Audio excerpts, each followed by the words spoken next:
If you experience a little amount of stress this past few months, press 1 on the chat box. If you experience moderate amount of stress, press 5 on the chat box.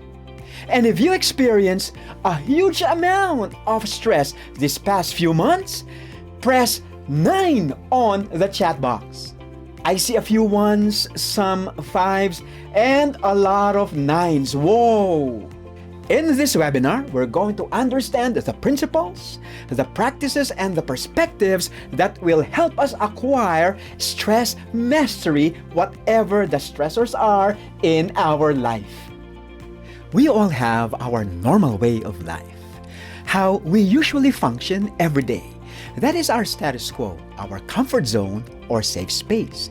That means we're enjoying a normal state of balance with our environment. A technical term for that is called homeostasis. Now, whatever is trying to disturb that balance, whatever is trying to throw us out of our comfort zone, we call that a stressor. So by definition, a stressor is any event. It's any situation or circumstance that is acting as a change, a pressure, or a challenge to our comfort zone, our normal functioning. That is what a stressor is. It can be a major life development like getting married or having a new child. It can be any work challenge like if you have this extended stay away from home which you're not used to, that is a stressor. It can be any lifestyle change like if you win the lotto or you migrate to another country. It can also be what others do to you like if they betray you or if they separate from you. And of course, every catastrophe just like this COVID-19 pandemic, it has affected millions and millions of lives. So a stressor is anything that challenges your normal. Stress, on the other hand, is your response. It is the reaction of your body and of your mind to stressors which are challenging your normal or your comfort zone. If I'm going to show you a diagram, stressors would be the pressures, the challenges, or the changes that are trying to disturb your comfort zone, and how you are reacting to it, how your body and mind is responding to it, is what you call stress. If you look at this bridge, there is no weight or pressure acting on it. But as soon as a vehicle starts crossing, the vehicle represents the stressor, and the bridge bending because of the weight is what you call the stress response. If you look at this other bridge, the weight is too much for it to handle, and what happened? It collapsed. And this leads many people to think that stress is harmful, it is negative, and it has to be avoided at all costs.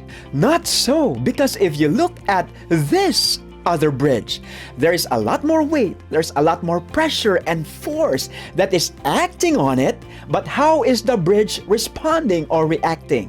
It is remaining firm and strong and stable. And the reason for that is there are two kinds of stress responses.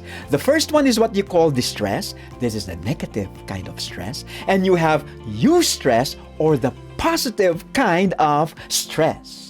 Now, here's some amazing news for you. Stressors are neutral, meaning the same stressor, event, or pressure that is distress to one person, it can be eustress to another person. The same stressor that could be a fearful and anxious emotional experience, for one person, it can be a hopeful and assuring emotional experience to another.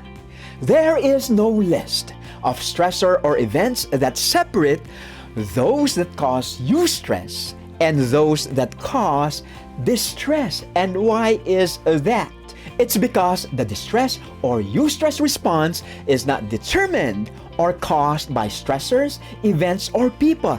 It is not caused by the COVID-19 pandemic. It is not caused by what people do to you. It is not caused by what is happening around us. It is our thoughts and interpretation of stressors, of events and people's action that is causing and determining our feelings. So whether we're distressed or eustress that depends on our perception of the stressors. In this course, you will realize that there is an extraordinary opportunity to grow, to thrive, and to flourish, to achieve exceptional mental health. You will learn the simple yet powerful stress mastery framework that will help you manage your thoughts, your emotions, and your actions through any distressful situation, and it will lead you to enjoy optimal mental health outcomes. In your career, you have spent years and years of education and training to be the best in what you do. But in the journey called life, it's hit and miss because we expect great things to happen, but just like how a great career doesn't happen by accident, neither does exceptional mental health, great stress mastery, and thriving relationships. In the same way a great career is made by putting in time and effort, the same principle applies when it comes to creating your best life possible. So now is the perfect time to understand the concepts, to learn the tools, and master the skills that lead to excellent mental health, stress mastery, and thriving relationships.